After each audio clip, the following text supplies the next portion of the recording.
नमस्कार मंडळी, ऐराणी माहिती या खानदेशी यूट्यूब चॅनलवर आपलं स्वागत आहे। आजनी माहिती से लाडकी बहीण योजनांनी घरना घर मोबाईलवर ई-केवायसी कशी करता येईल। ई-केवायसी करणं एकदम सोपं शे मंडळी। तुमना घरमधला धाकला पोऱ्या सुद्धा तुम्ही ई-केवायसी करी दी जर हा व्हिडिओ तो देखी तर। तुमले तालुकावर जावनं काम नाही आणि कॉम्प्युटर वालाकडे जावनं काम नाही। फक्त आपला मोबाईलवरच घरना घर तुम्ही आते ई-केवायसी करू शकतस। चला तर मंडळी, आता आपण शिकू लाडकी बहीण योजनानी ई-केवायसी कसं करतस। मंडळी, तुमना मोबाईलवर क्रोम नावनं एक सर्च इंजिन रास, त्याला आपण गूगल असं म्हणतस। तेनमा तुम्ही जा आणि तेनमा इंग्लिशमा टाईप करा किंवा माईकवर बोलीसीन म्हणा, माझी लाडकी बहीण योजना ई-केवायसी असं माईकद्वारे म्हणा किंवा मोबाईलवर टाईप करा। माझी लाडकी बहीण योजना ई-केवायसी म्हणानंतर तुम्हाला समोर एक नवीन पेज खुली। त्या पेजवर वरच असं लिखेल राहील, मुख्यमंत्री लाडकी बहीण योजना, ते निळ्या अक्षरमा। त्यावर तुम्ही टच करा। टच करानंतर लाडकी बहीण योजनानं मुख्य पेज खुली। तुम्हाला समोर दिसी मुख्यमंत्री लाडकी बहीण योजना लाभार्थी ई-केवायसी पूर्ण करण्यासाठी येथे क्लिक करा असं एक बॉक्समा चमकणारं नाव तुम्हाला दिसी। त्या नावले तुम्ही टच करा।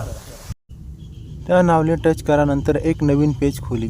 तेनावर ई-केवायसी मुख्यमंत्री लाडकी बहीण योजना असं लिखेल आहे। तेना खाली लाभार्थी आधार क्रमांक, या ठिकाणी तुमना आधार कार्डना जो नंबर आहे तो नंबर तठे टाका। त्यानंतर खाली एक कॅप्चा नाव राहील, तठे तुम्हाला समोर जे 6 अंकी नंबर आहे तो जसा तसा नंबर त्या दुसरा बॉक्समध्ये टाकी द्या। त्यानंतर तुम्ही पेज वरती करशात। वरती करानंतर तुमले पेजमा असं दिखी की मी सहमत आणि मी असहमत। तर सहमत नावना अक्षरना समोर जो सफेद बॉक्स आहे त्याला टच करा। टच करानंतर ते निळं होईल। छोटं गोल निळं व्हानंतर OTP पाठवा यावर टच करा। त्यानंतर तुम्हाला आधार कार्डला जो मोबाईल नंबर लिंक आहे त्यावर एक OTP, तो OTP अति पुढे टाका।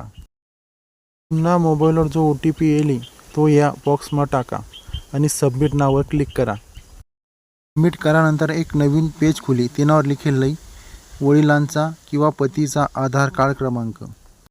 या ठिकाणी ज्यासनं लग्न होई जायले त्यासनी नवराना आधार कार्ड क्रमांक टाका आणि ज्या पुरी कुवाऱ्या होती त्यासनी बापना आधार कार्ड क्रमांक टाका। त्यानंतर खाली एक कॅप्चा दिकी म्हणजे 6 अंकी नंबर, तो जसा तसा त्या समोरला बॉक्समध्ये टाका। त्यानंतर ते पेज वर एक करानंतर तुमले खाली असं लिखेल दिकी मी सहमत, मी असहमत। मग मी सहमत या नावना सफेद गोल बॉक्सला टच करा, मग तो निळा होईल। त्यानंतर OTP पाठवावर क्लिक करा। लगेच तुम्ही जो आधार क्रमांक टाकेल राहील वडीलना किंवा नवराना त्या नंबरवर OTP जाईल। तो OTP नंबर लगेच पुढील पेजवर टाका। OTP टाकानंतर खाली सबमिट या नावावर क्लिक करा। त्यानंतर एक नवीन पेज खुले। नवीन पेज खुल्यानंतर त्या पेजवर लिखेल आहे माझ्या कुटुंबातील सदस्य नियमित कार्यरत कर्मचारी म्हणून सरकारी विभाग, उपमंडळ, भारत सरकार किंवा सरकारच्या स्थानिक संस्थेमध्ये कार्यरत नाहीत किंवा सेवानिवृत्तीचे वेतन घेत नाही असं तडे तुमले लिखेल दिखी। त्यांना खाली 2 पर्याय राहतील, हो किंवा नाही।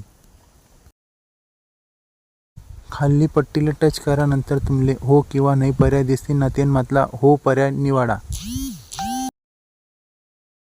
तेना बाजूले इकडे वरे असं लिखेल आहे जातीचा प्रवर्ग। जातीचा प्रवर्गमा तुम्ही ज्या जातना शेत, OBC आहेत का, विमुक्त भटक्या जमाती शेत का, अनुसूचित जाती जमातीना जो तुम्हाला जातना प्रवर्ग होई तेनावर तुम्ही क्लिक करा। तेना खाली तुमले एक नवीन माहिती दिकी। तेनमा लिखेल आहे कुटुंबातील केवळ एकच विवाहित व अविवाहित महिला योजनेचा लाभ घेत आहे का। त्यासाठी तुम्ही फक्त हो म्हणा। तडे हो किंवा नाही या 2 पर्याय राहतील, त्यामधला हो पर्याय क्लिक करा। पेजवरली सर्व माहिती भरानंतर एक छोटंसं चौकोन दिकी, त्या चौकोनला टच करा, ते निळं होईल।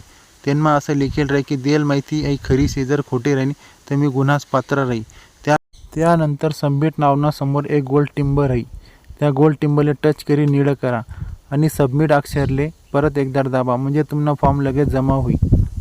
जमा व्हानंतर तुमना मोबाईल स्क्रीनवर एक हिरवा कलरना पट्टा दिखी तेनमा सक्सेस असं नाव लिखेल आहे म्हणजेच मराठीमा खाली लिखेल आहे की तुमनी KYC पूर्ण होई गई। अशा प्रकारे मंडळी तुम्ही घर बसल्या आपला मोबाईलमा लाडकी बहीण योजनानी KYC करू शकता। तुम्हाला जर व्हिडिओ आवडला लाईक करा, सबस्क्राईब करा आणि आपल्या चॅनलला शेअर करा मंडळी। धन्यवाद।